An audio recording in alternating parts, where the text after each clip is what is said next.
I'm Jon Evans. Welcome to another episode of One on One. If you set your alarm and get up to Foz in the Morning starring Michaela every day, chances are you don't drift back to sleep. It's a high-energy program with Jon Fosdick at the controls. Jason is now in his 15th year at Z107.5. He's a familiar voice, and he's made a huge impact in this community on and off the air. Fans may think they know Foz just by listening to the radio show, but stick around. You're going to learn a lot more about him now. Jon Fosdick, husband, father, DJ, award winner, and many people might not know, the all-time career home run leader at Augustana College. Is it, can you hug on this? Is it? We could hug if you want to. You know, I'm the only one that's ever told everyone that. You're the first person to actually acknowledge that. 25 home runs at Augustana College. Yeah. They may not know your baseball exploits. You know what? So here's the thing about college athletics. It was about one of the best 4 years of my life because I got to go somewhere, meet all these new interesting people that exposed me to all these new families and thoughts, and to have a bunch of success doing that. It was really fun, and it was all done in a real small college in an intimate setting, and I loved it. I loved it. I loved it. That's why I love these little town settings. I think that's what drew me to Wilmington. When you came here, Yeah. 2004, Yeah. did you think you'd be here 15 years? Yeah. Yeah. Can I back up? Sure. We missed a title. What can you, which camera is going to get this?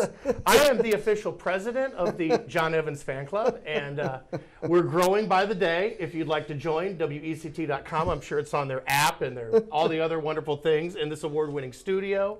Okay, what was the question? When you got here, 2004, Yeah. your second radio job. Yes. Your first one was in Champaign, Illinois. the birthplace of REO Speedwagon, by the way. You didn't know that. And I lived there for a year and was like entrenched in the entertainment world. Birthplace of REO Speedwagon. You can take that and use that tomorrow morning. Nice. But did you really think that Wilmington was going to be a home, or was it just another stop on Jason's career? Nope, fell in love. So first day I came here, right? I saw the beach. I went downtown, saw the battleship. I knew it was it. I mean, I really knew it was it. Took a tour of the Bellamy Mansion. I was hooked. I was hooked. I love history. I love small communities. Really what got me here, the second day I was here, I went to a grocery store, right? Coming from Champaign, everyone was kind of fast-paced. Nobody really slowed down to talk to each other. First grocery store I went to, how you doing, sir? Where are you from? Nice to see you. It was engaging. I was hooked in. I was hooked. I loved it. Never even thought about leaving. And did you come here, were you a morning guy at your old station in Champaign when you got here? So mornings has been your lot. So you talked about all this massive amount of home runs that I hit in college, right? So how I got to that level in my life. I got up at 4 in the morning and I worked my tail off. I went then to school. I worked out at lunch. I'd go to classes. I'd go to practice after lunch. So I started from a young age getting up before everyone, trying to get as much work as I could in. And because I wasn't fast, I wasn't athletic, I wasn't gifted, I had to earn all of that. So that was enrooted in me. And part of the trick of morning radio is just waking up, being present, being able to talk.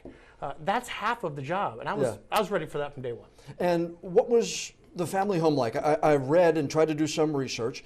You were enamored with radio growing up, but what was the family life around the Fosdick household? So hectic, divorced parents, so it was a little here, a little there, right? Like most half of America. Right. So it was a little hectic dealing with those schedules, but family life was really, it was a loving environment. My parents are really, they're in their communities. My father's passed, but when he was alive, he was the guy you'd go to in that town. You needed something done. There was a big charity that needed money. There was anything massive that needed moved in that town. He was the guy that was going to get it done. My mom was the same kind of way in her own respective community. She's a breast cancer survivor. I love her.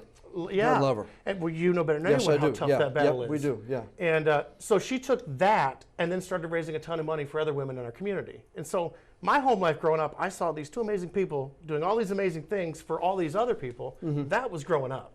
So now fast forward to 15 years, I'm in radio.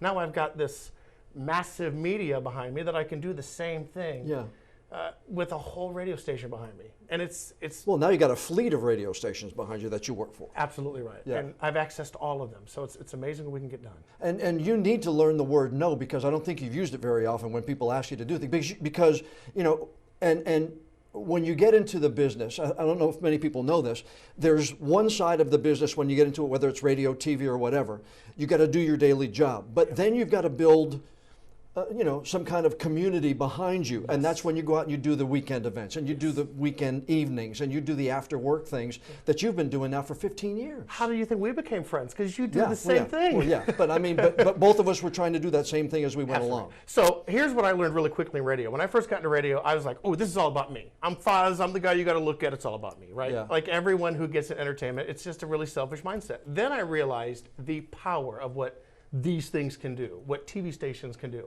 what any media company that can pull a community together. When I realized that power, it changed everything for me. And then I started trying to figure out, what can I do with this? What good can we do? Right. We hooked up with charities that needed some, energizing. They needed a place where they could tell their story. And once I started doing one, it became infectious. And then you just want to see who you can help. So it's hard to say no. There's a lot of people that need help. Yeah. And when you're someone like Jon Evans, who can talk to thrones of human beings and can inform people and educate and let them decide if they want to get involved, it's powerful. But you do the same thing, though, is that, with your schedule, same way with my schedule and with Fran's and everybody else's, we can't go to meetings. We can't be at that meeting where everybody else meets. So we take the MC duties, the host duties, as our community service. That's the way I've approached it for 26 years. Absolutely right. And by the way, which camera's on? Jon Evans is the best host in the history of. I've seen you at so many events. And what I love about you is it's the same guy that's on TV. You're relatable, you're real, you're honest, you're sincere, you're there to help. That comes out loud and clear. But you're the same way. Absolutely right. But I'm not as pretty, so they can't put me on TV. Do you remember when you first started listening to the radio? Yeah. What some of the favorite songs were? So I grew up in the 90s. So you had MTV influence and all this weird, just influx of all this new music. And so for me, there was all this stuff out there, and radio kind of brought it all together for me. So I knew if I wanted to listen to Top 40, I could find that station. If I wanted to listen to grunge, I could find the new grunge station. I loved the convenience of it. I really loved morning radio. I spent a lot of time in the car in Chicago. And because the drive times are like 2 hours everywhere. 2 hours to get 2 blocks. Yeah. But morning radio there is very important for that reason. People are stuck in a car, they're landlocked, they need something to inform, to educate, to engage. And I got a lot of that through radio, and it didn't take me long to figure out that's what I wanted to do. My problem was just finding my way in. It's hard to break into this business. It is. You have to hear. I heard 400 no's before I heard a maybe. And the first 2 no's really hurt. And a lot of people jump out after those. Yeah. And after a while, I got used to hearing no, but I still, pounded through. And then I got my first maybe, and I just showed up, and they said, well, okay, let's try it. And that was Champaign, Illinois. And you went to Pontiac High School.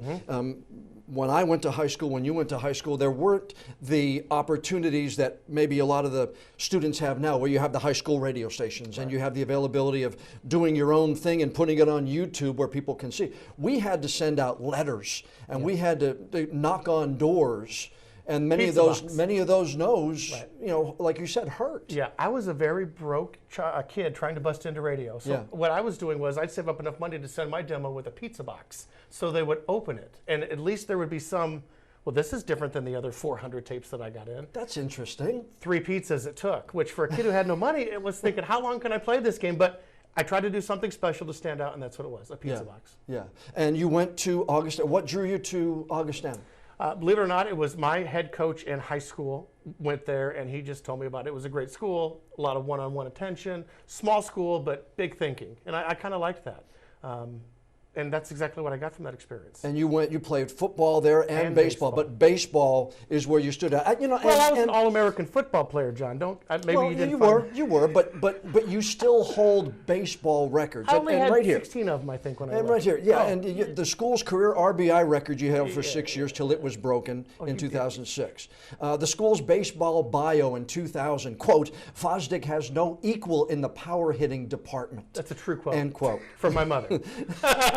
She knows a lot about baseball. The team won 38 games your senior year. Yeah. That had to be, when you get a nucleus of players, teammates, and friends, that's got to be a special memory. Here's what was awesome about that. When I went to Augustana College, I truly went there to play football. I was a standout high school football player. I was also a really pretty good baseball player, but I went there for football. The baseball team was terrible. Hadn't won in 80 years. Terrible.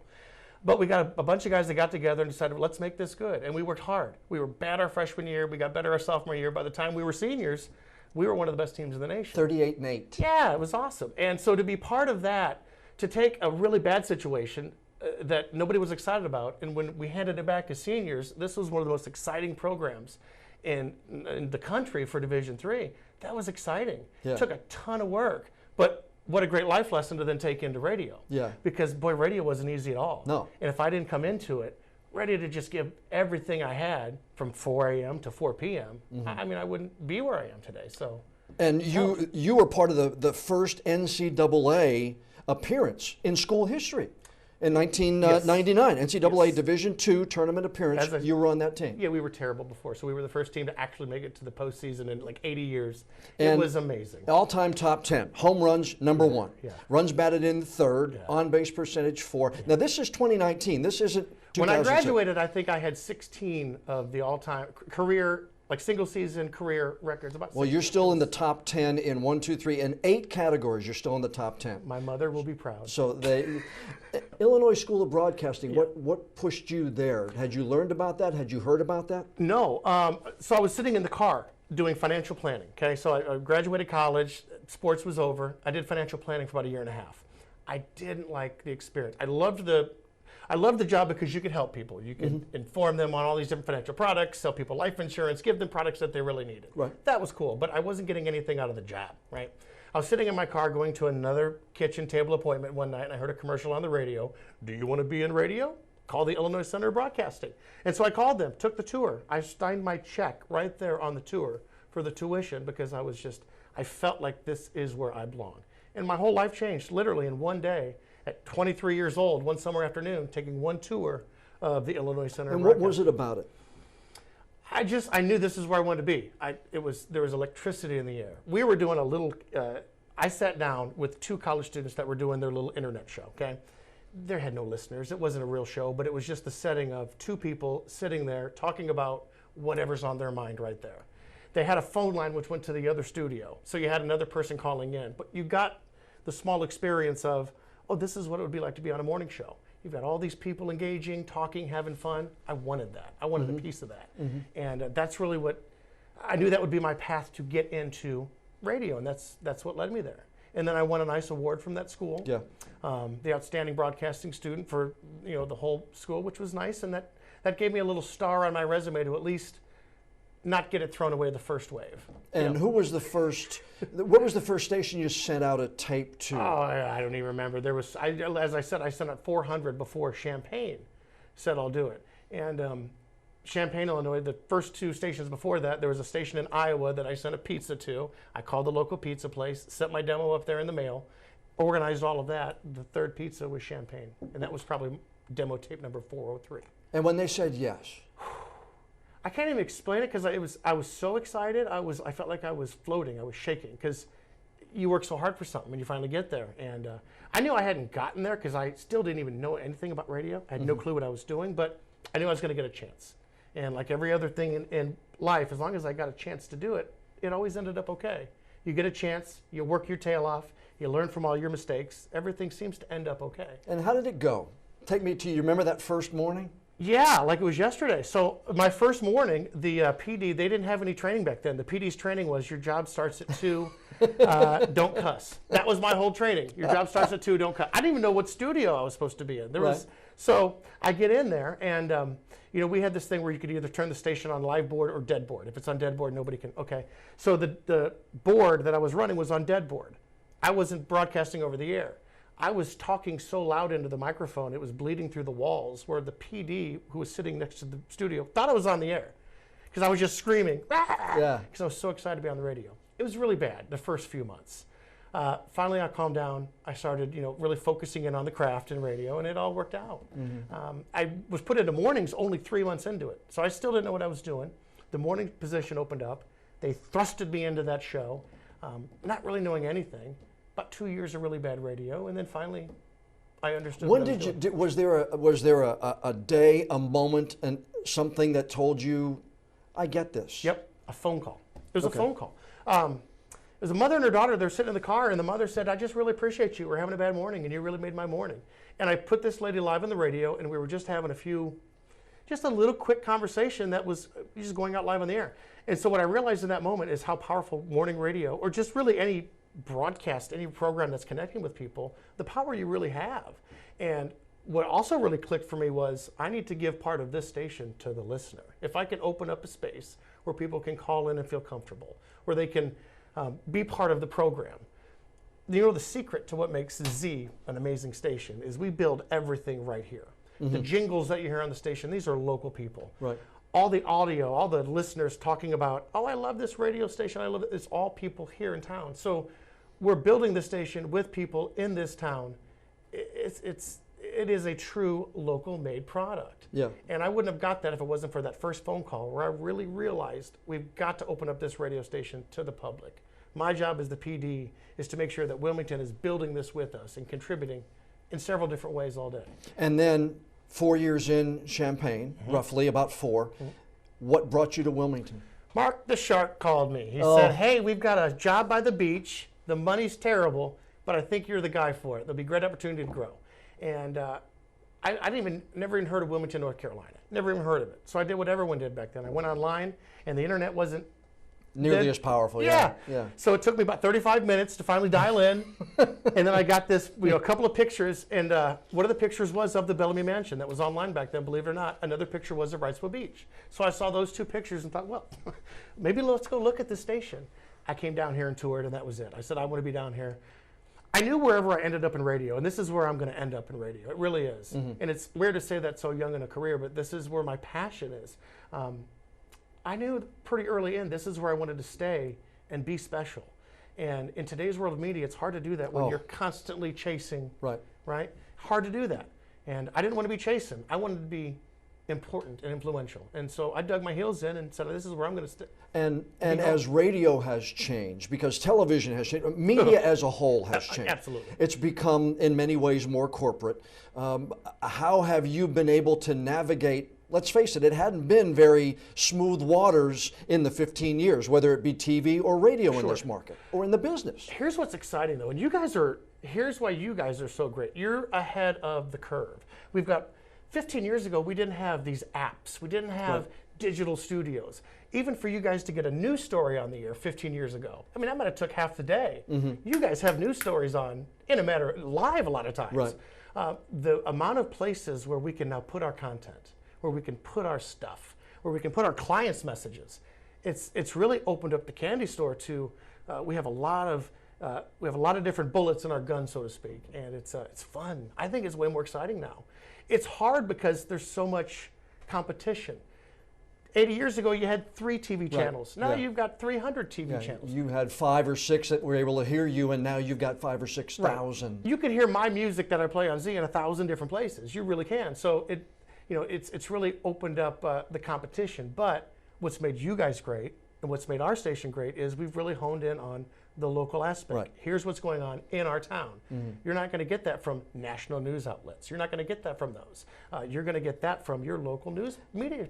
And obviously it shines forth in times like Hurricane Florence and stuff. But when others come in town, and I've told this for many years, when some of the network people come in town, they're here for a major event, and then 2 days later they scoop. We're here to continue with the recovery after the Florences and everything like that, which is what you guys have done with so many different opportunities on down the line. Well, so that storm came through here. It was the scariest experience I've ever been through. You as well. I mean, we were talking to you guys through the storm when your roof ripped off and all the damage you were going through. And by the way, you guys did an amazing job. Well, I think everybody in this community did. Yes. What a scary time, but what a great time for the local media to really shine and show what we can do. So you're absolutely right. Where our radio stations really were powerful is we were helping people when the storm was over. Here's the 2 or 3 routes to get your family back home. Here's where the 2 or 3 places are to get water and food. That was really crucial, vital information that there's only a few of us able to get that out. It was so exciting. And so as a professional in broadcast, it was so fun to be a part of, but it was also just so scary because there were so many people hanging on by a thread. I've been blessed here since I joined WECT of having Fran as my co-anchor for 11 years now, and Ashley on the Fox side.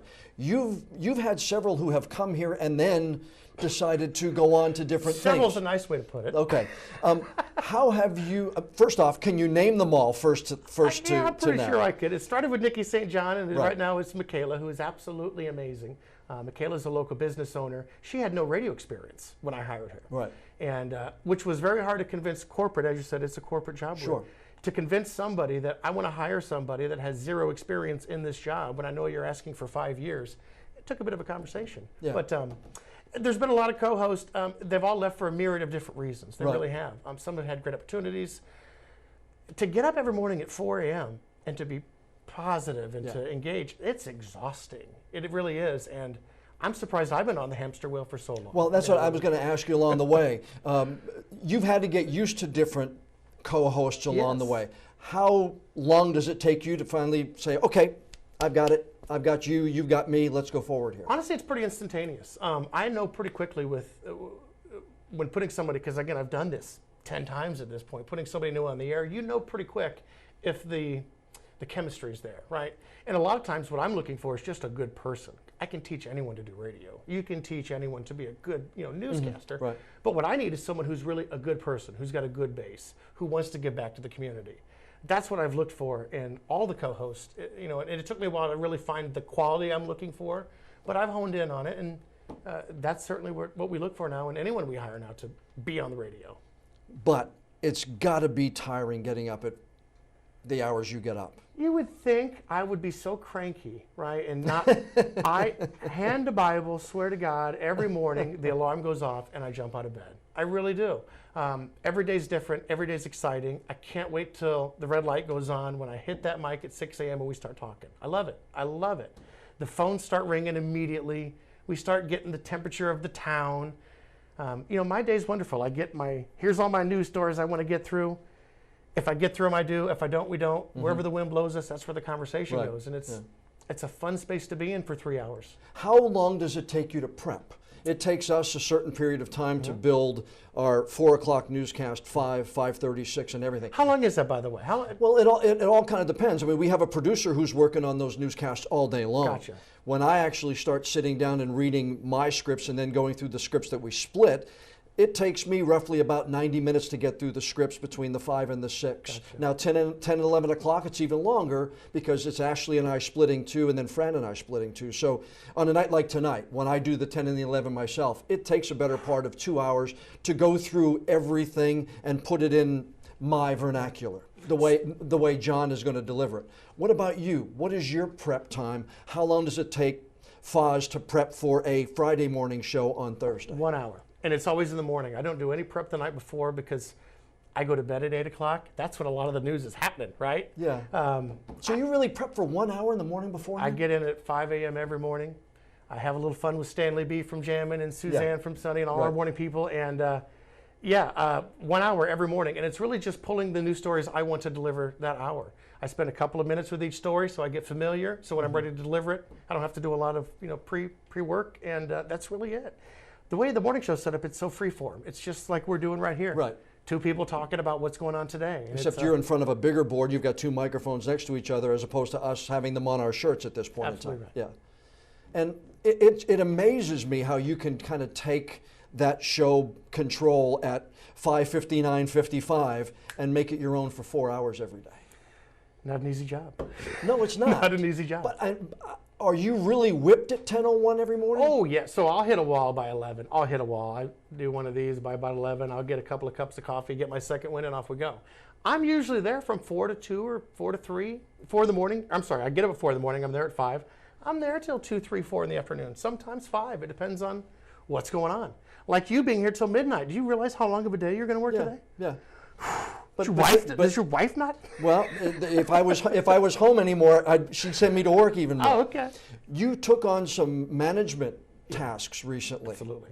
And what was that like, going from, hey, I'm here to have fun every day, to all of a sudden being, I'm responsible for music. I'm responsible for imaging. I'm responsible for some of these other things. It was hard, but I tell you what helped, having the kid, right? So I was going to ask you about that. Having the kid. They gave me the management role a while ago, and I was an okay manager. They thought I was doing so well with Z, let's see if he can take some of this and spread it to other stations. And my job really was to get these other stations to start working like Z. And it didn't go so well the first in the very beginning because I was the young kid working with seasoned vets trying to teach an old dog new trick isn't really, well, that might be the phrase we're talking about. And that's not an easy process. No. Coming in with your own vision, trying to blend that with someone. So once having the kid, it made me slow down. It made me look at things, not from just my perspective, but there's another perspective you're working with. And truly having that kid slowed me down, calmed me down, made me a much more effective manager. The best managers are the best listeners. I would have never thought that when I first got the job, and it took me a lot of failures to get there. But once I started listening, everything started working much better, and it's really been great. That was the question I have down here is when you got married and when Maxim came along, how did Jason change? Well, I'm much more boring now, and I try to hide that in every way I can, right? I was known for this wild, crazy. Here's a good example. We bring these UNCW kids in every year. You know, the seniors in the communications class. Right. Dr. Bill Bolduc, he's a wonderful educator Yes. in this town. He brings his great students in, and we give them the little dime tour. I used to bring these kids in and treat them like pixie cups, like a disposable. I'd try to torture them for an hour. I would take bets on how fast I can get one of them to cry, like really mean-spirited, fun radio. Well, I'd send them out, I'd give them tasks to do around town, and it was really fun radio, entertaining for us, but it wasn't really a really good experience for them. Having the kid, it calmed me down where now I realize, well, these kids are here to learn, and I've got an opportunity to teach them something that they haven't been exposed to. And just looking at it from that lens, it's matured me incredibly, which I hate. But did you also, one of the ways that when I became a dad is that when you deal with a college student is that you're like, okay, if this was my daughter or son, I would want somebody to really treat them as good as possible. So you make that college student put them in your family and you're like, oh, okay, I'm going to help that person like I hope someone helps Jonathan or Monica or Abby. The whole mindset is now is I wish I would have had somebody to help me along the way versus everyone, not helping you, but just everyone's in their own world and doing their own thing, and I was just a guest in their world. It would have been nice to have somebody really take time to give me some guidance and here's the way to do it in terms of radio. And so I do take that opportunity to try to do that as much as I can with the kids now, which I wouldn't have done that before the kid. I probably still would have just tried to have fun with the kids and make it amusing for the morning show and missed all that opportunity. And I don't know if I would have ever planned on ever seeing you inside a Lowe's home improvement store, but I actually saw you inside a Lowe's one day. Yes, sir. Handy. I missed my calling in life. I should have been a construction worker. Really? Love it, love it, love it. I love the demo aspect. I love going into a home, tearing it up, right? Tearing drywall down, getting everything down to the studs, and then rebuilding it and making it beautiful. The whole process of taking something rough and making it now something that's desirable. That's fun. Do you do that on your spare time? Oh, yeah. When you want to relax? Not as much as I used to. That used to be my form of relaxing. Now I work so much, my form of relaxing is I sit at home at 4 o'clock with a cold beverage and watch news. Ashley at 4, I get you at 5 and 6 usually. Never your 11. What does Maxim like to do that you've had to learn to do? Nothing. He's what does he learn? That's a good question. Okay, what does he learn to do that I like to do? Or what does he like to do that you've had to learn to do? I mean, sports-wise, you've got it nailed. You can teach him to play football, baseball, basketball, and he's great at flag football. Oh my gosh, he's so good. There's some footage out there online of this kid doing some amazing, breaking ankles as we call it. He's great. He's a chip off. Although he was born with athletic ability, I had to earn every bit of mine. Mm-hmm. He seems to be born with it. So his mom probably gave him some good genes from mother, like every kid. But being a father is a kick to Foz? Oh, it's the best. It is the best job. I love radio. It's my great passion. It's pale in comparison to raising a kid. I mean, that's the joy that kid can bring me in a matter of seconds with one word, right? He can break me down with one word. He can. It's special to love something that much. It's very unique. It's very unique. I've never experienced anything like it. I hope I experience it another 100 times because I would have 1,000 kids if I could. I really would. Yeah. And we're trying, so we'll see. It's a good experience. We are soon going to be grandparents, Sheila and I. My son's... I thought you were about to say you're trying to have a kid. I was like, wow, John, this is going to be great for the No. news. We can do a whole special on you having a baby. In October of this year, I hope to be a grandfather for the very first time. Yes, Yes, that's amazing. and so, I'm looking forward to that next phase in my life, like you have found with fatherhood. Well, so fatherhood, you can't put them down. You're riding all the way long through. haul. Yeah. Yeah. As a grandparent, you get all the good stuff. Here's all the sugar. Here's all the candy corn you want. Okay, Jonathan, here's your son. I had all the good times. Now they're being fussy. I'm going home. See you, kids. That's all the good stuff. You played Vaughn, or played on Vaughn. Yes. What was that like? Did you ever have those thoughts before this came out? They came to me and said, hey, we got to roll this perfect for you. We need a radio DJ. We need a space to shoot it. Can we come over there and we'll give you a role in the old show. And I'm always up for challenge. I'm a terrible actor, I found out. I mean, really bad. That's acting. They make it look so easy, right? To them, it's just natural. They're playing this character and portraying this character, and you would just totally believe that's who they are. That's what makes great actors and actresses. I don't have any of that. I'm so programmed to be just real, right? Because if I'm not real on the radio, people see it immediately. Yes, and they will hear through it and everything else like that. Yeah, and so I'm just so programmed just to be genuine. Where when I'm trying to be somebody else, it's a horrible thing. First time anybody did a double take, you're the guy on the radio. Yeah. First time, do you remember it? No, but it thank goodness it happens quite a bit now, and that's because of all the videos and Facebook and Twitter. Right. When 15 years ago, people didn't really see a lot of the DJs. You'd have to physically go to an event to see someone. Yeah. But now we're everywhere. Yeah. So it happens all the time. When I was getting ready for this, I obviously did a lot of research here, but I did ask some people about what they would want to hear from Foz. Okay. So I got some here in the newsroom, here in the community. The song, performer, or group that you've grown to like more than others. Well, like everyone, Frank Sinatra. Isn't that everyone's favorite? Isn't that your favorite? No, not really. You're a classic rocker, aren't you? I am a classic rocker. What's your number one? Oh, I would have to say, I've never met them. I would have to say I would really like to meet the guys in REO Speedwagon. That would be a from Champaign, Illinois. From Champaign, Illinois. My people. Yes. Why don't we because I had 8 tracks. It was one of the first records, albums, and records that I bought. Was the old REO TWO record, which had the cowhide on the side. But I've been a fan ever since.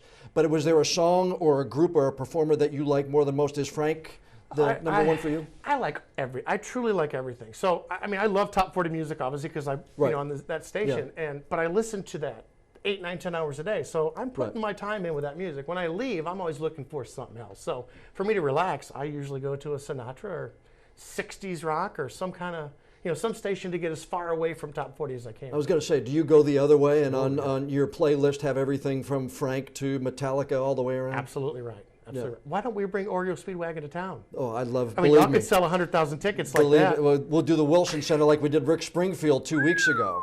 We could do that.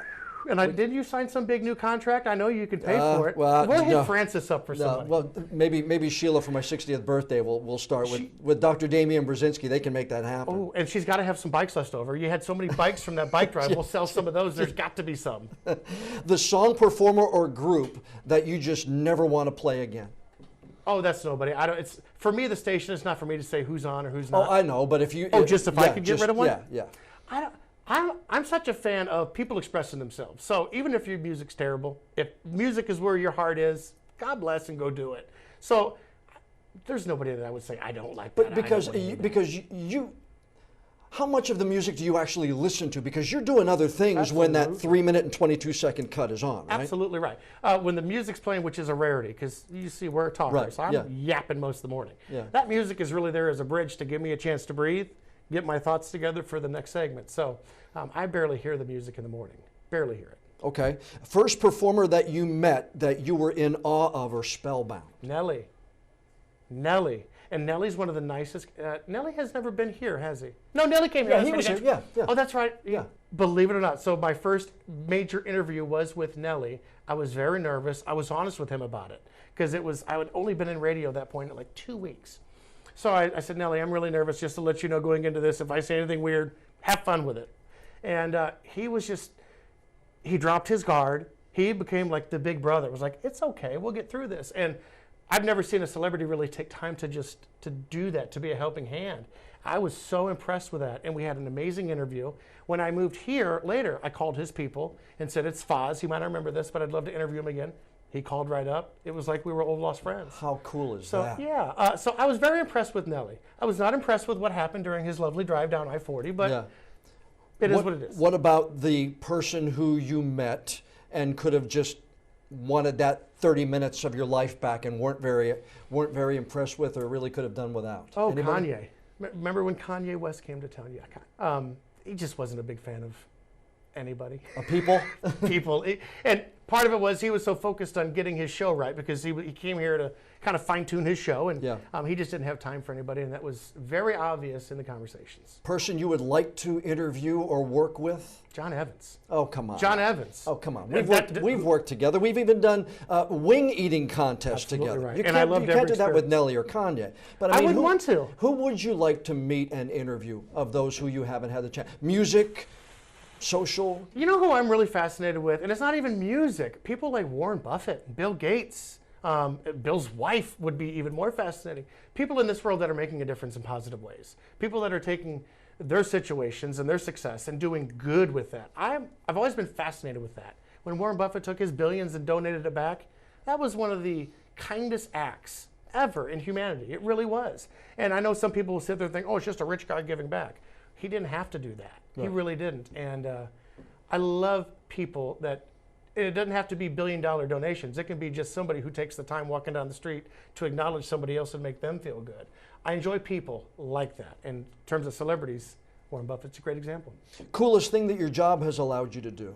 Live in Wilmington for this long. Meet my wife. Meet you. Meet all these. Wilmington is, and I'm going to blame the ocean for this. Wilmington brings all these incredible people, interesting, talented people to the port city. When you think about the restaurants we have no business having that many amazing, unique local restaurants in a town of about 300,000 people. We've got dining options like Chicago and New York and the fanciest ones out there. It's amazing the talent. When you look at the artists in this town, if you go to any of these local art galleries, you'll be blown away at the talent in this town. The local musicians. There's only a few places in the world other than Nashville and LA and New York. There's only a handful of other places that have as much local talent. Eclectic talent. Yes. From one side of the range to the other. Right. Our local news. I mean, how many, look at your newscast and you go find another station with 200,000 people and put them side by side. It's incredible to see the products we're putting out in this little media market because it just brings all these wonderful, talented people right here. Yep. Besides your schedule, the toughest thing about doing the job that you do? Holding on to a co-host. That's been my toughest thing. There's nothing tough about my job in terms of the hours and energy it takes, because it's a lot of energy, right? Yeah. Oh, yeah. And that's the one thing that I have been amazed at. Every time I come over, you are, and people who can go online and watch some of the programs you put, you literally do not stop for 4 hours. It's the longest I've sat down in a month. Yeah, you're jumping back and forth. You're hitting the radio. You're editing this literally for 4 hours. Yeah. Well, and what people don't also see. So I'm part of the front end, the whole shiny front end of the face of the station. But I'm also working with our clients very intimately, helping our clients build these advertising campaigns. Yeah. Find ways to take their product and incorporate it in our brand. And that's a lot of work in itself. Every client's individual. Everyone's unique. They all have different needs and different demands. And it's a lot of work keeping everyone happy. It is. And you've done it for a long time very successfully. If anybody is listening to this and they want to go in the radio, what's the advice that you have? Or when a UNCW student comes in and says, I think I want to do radio, what do you tell them? If you're a UNCW student, you go right to Bill Bolduc and he'll bring me your demo and we'll go from there. Honestly, if you're a student in this town and you want to get into radio, talk to your professors, come up with a demo tape and bring it into the station and let us hear it. And that's really the best way to do it. We never turn anyone down, and all tapes are welcome. A lot of the people that all the people I've hired in the last 4 years for that station have all been local. Because as I mentioned earlier in this program, I want people that are invested in this community that want to make a difference. So my last 3 hires have all been Wilmington people that do different jobs that I've brought into radio and kind of taught them the craft. And it really is amazing. I started in radio, and I've told you this before, when I was 15 years old. Radio misses you, Johnny. We need you back. I was slip queuing radios, and I had the carts, like the old 8-tracks and everything else like that. But it really has changed. Yeah. But I think it has changed for the better in many, many ways, because you can impact so many more lives every day. Well, you can't. It's competitive. I got to get people to listen for 25 minutes. I mean, I need people to listen for 25 minutes, and they've got 7,000 options to choose from, and I need to be one of those options. So it's changed, it's competitive, but it's so fun. There's so much access to so many great platforms, Twitter, Facebook, all these mediums that we can use. It's an exciting time to be in radio. It's a media, really a media. What makes it a good program when you're done? When you shut it off at 10:01, how do you say, that was a good show? So if my smile muscles hurt, it's a good show, really. So if we're smiling our way through it and having fun, I can feel it in my jaw. I can feel what kind of show it was in my jaw. And just the audience reaction. If you're having a blah show or an average show, hey Foz, how you doing? If you're having a really good show, people are calling up laughing and engaged, and I can check the temperature of the show several different ways. Really? Yeah, absolutely. That's neat. What would be interesting, and this is if the newscast would put a live line out there to Wilmington and just see what's going on. Well, they have some of those things, and people give you feedback in some of the research. People have the dials, and they turn up. I like that. Oh man, what is he wearing? You know what I mean? Right. It's not a. Sometimes it might hurt the old ego a little bit to do that. Believe you me, and that's the other problem of being. And you know this better than anyone. When you're in the public eye, you get the good, but you also get the bad. And the bigger you are, the bigger target you are. The more accessible you are for the bad. Yeah. And it's a weird dynamic. You almost have to get. If people aren't complaining, you're not doing your job. Oh, I understand. Yeah, I mean, I've told people the best days I've ever had was when my news director got a call from one person that said I was too liberal, and then 15 minutes later, my news director got a call that said I was too conservative. I said, good day. Right. Good day. If I can walk in, or if I walk into a group, and if I'm doing a political event, and 1/3 of the people think I'm Democrat, 1/3 think I'm Libertarian, 1/3 think I'm Republican, I've done my job. Right. Absolutely right, because you're neutral, right? Yeah. Doesn't this thing, and I don't want to talk politics, but what I don't like is how people can't have their own opinion anymore, right? Where people are going to get, depending on red, blue, whatever color you are, the whole individuality has been lost. We should celebrate the fact that people are different and have choices and can, support different parties. There's nothing wrong with that. And I want us to all come back together and just celebrate the fact that we are different, and that's okay. You can be blue, I can be red, they can be green, she can be purple. We can all represent whatever party we want. Just do it in a classy way and respect each other. I think that you hit the word is respect. I don't think there's respect for others' opinions anymore, no matter what it is. Right, which your opinion's valuable. My opinion's valuable. We all need to create space for that. We really do. Some of the most effective people, and I've told them, and you're one of them, is that when I listen, I think that Foz is in my back seat talking only to me. Mm-hmm. And there are effective people, effective communicators to me, bring across. You could be talking to 100,000, 200,000 people, but I think Foz is talking directly to Jon. How long does it take to get that confidence that you are doing that? And that is a trick to that. It really is, because you got to realize I'm just a person standing there with a sheet, just like you are right here, right? What's really helped us is always having access to the phone. So we're always talking to people. So it always has been, certainly for the morning show, it's just always been a conversation with friends. I'm always talking to my co-host. We're always bringing in people from the community to chime in. It's always been just one big, all of us are here talking about this, and that it creates this inclusion with everyone. It really does, and that's you have to have that. Yeah. You have to have that. I certainly don't want somebody to feel like I'm talking to them or at them. I want to feel like we're talking together. You're in the back seat of their cars. They're driving to school, or driving to the CVS, or driving to work, or whatever it is that day. What got you? I know you were amazing at radio back in the day. I'm sure people heard you and thought, "Ooh, this guy's got pipes." It was fun. Yeah. What got you? What led you into TV? An internship. Okay. The summer between my junior and senior year of college. Okay. I had done play-by-play in radio. I had done the DJ thing in radio. Right.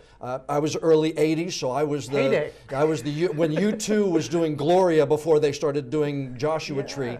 Those were the kind of things that I played on college radio. Did play-by-play, but when I got into the TV station, and I realized that you could put pictures with that audio, and the things you could do with it, and when you could slow-mo it and tell those I was hooked. Yeah. And then back in the early '80s, there wasn't the insurance qualms there are now. So I went to the TV station after my internship and just kept going there every day. Yeah. And then when they had a part-time job, I got it, and that was 1984, and I've been in it ever since. But you showed up for free every day, ready to contribute. It's a work ethic thing. Absolutely right. And that's what sets you apart. Yeah. See, everyone sees the polished Jon Evans. They see this beautiful man who's, well paid, highly respected, a good citizen, but they don't realize the struggles and journey it took to get there. They really don't. A lot of work to be Jon Evans. It is a lot of work to run your fan club. Successful like Jason Fosdick. It has been, we've been friends for a long, long time. Yes. And Wilmington is a better place because you're here. Thank you. And Thank you. Blessed that you've been here 15 years. I never thought Jason would be here 15 years. I figured if you want, you could go and punch your ticket wherever you wanted to go. So interesting. I've had plenty of opportunities. I really have. But the company I work for has treated me so well. And they treat me like Elvis. I have all the freedom in the world. I have all the tools around me to be successful and great. Why would I leave that? There's never been an opportunity that I'm not even sure there is an opportunity out there that would make me want to leave this, because I've worked so hard to build something so special. I couldn't just walk away from that. And now you've got a wife and a child who are in Wilmington. It's no longer just Foz. It's Foz and Mrs. and Max. Right. And I feel that responsibility of being there just like you do. I feel the responsibility where if I did leave, well, what's going to happen to the CF Foundation, right? They rely on me to help get people engaged and get money raised. What's going to happen with Make-A-Wish? Every couple of years or every couple of months, we're trying with the radio station to do a Make-A-Wish and help a kid out every couple of months. What's going to happen to those wishes? Who's going to step up and do that? So I feel a great deal of responsibility working here, which I know you feel the same way. Yeah, we have to. I see how you guys attack all the different stuff you guys do after the storm when you did that big fundraiser. Yeah. The passion you guys put into that. That's why you got those humongous checks. Yeah. That's why Smithfield, I think, cut that. Was that the company that cut? I mean, it was amazing, the generosity of these companies and your guys' clients. But the reason they did that is because y'all showed up to do it and you put the passion behind it. And anyone that does that in any industry, you're going to get amazing results, just like ECT, just like Z. Well, again, I appreciate your work for this community. Like I said, Wilmington's better. You're here. I'm glad that I can consider you one of my friends. And I respect the living daylights out of you, and I think you know that. Yeah, well, I think my T-shirt pretty much says everything that I feel about you. And I love you. I love what you guys do in this community. I know we're competitors, so to speak, for the ad dollar, but you know what? I've never looked at all these different people in media. I've never looked at us as competing. We're all here trying to do the best we can for our community. And that's why we do have a bunch of, there's a lot of good media here in town. A lot of them. Thanks for letting us. You're the best. Thanks for letting us peek behind the curtain of Jason Fosdick, Foz, every morning. We hear you, but it's kind of neat to get to know you a little bit more. Well, I'm sorry the face is probably a little more disappointing than you thought, but the voice is still spot on, and I'm friends with Jon Evans, so everyone's still going to love me. Thank you, buddy. I appreciate you so much. Thank you, man. Big thanks to Foz for sparing some of his time and sitting down for this long for a podcast interview. You know, it's unusual for someone of his talent to be in a market like Wilmington for so long. We've all benefited from him being here. And I personally, along with many other people, hope that he's here for many, many more years. Z107.5 is all over social media, on Facebook and on Twitter and on Instagram. And if you want to reach out to Foz himself, the email address, foz@z1075.com. And one more thing, there is no such thing as a Jon Evans fan club. But if there were, he'd probably be the president. And before we go, we'd like to ask you again to please subscribe to the One-on-One with Jon Evans podcast and leave us a rating or a review. That'll really help us with our listings on all of the podcast apps and help us bring in even more listeners too. I'm Jon Evans. Thanks so much for joining us for this episode of One-on-One.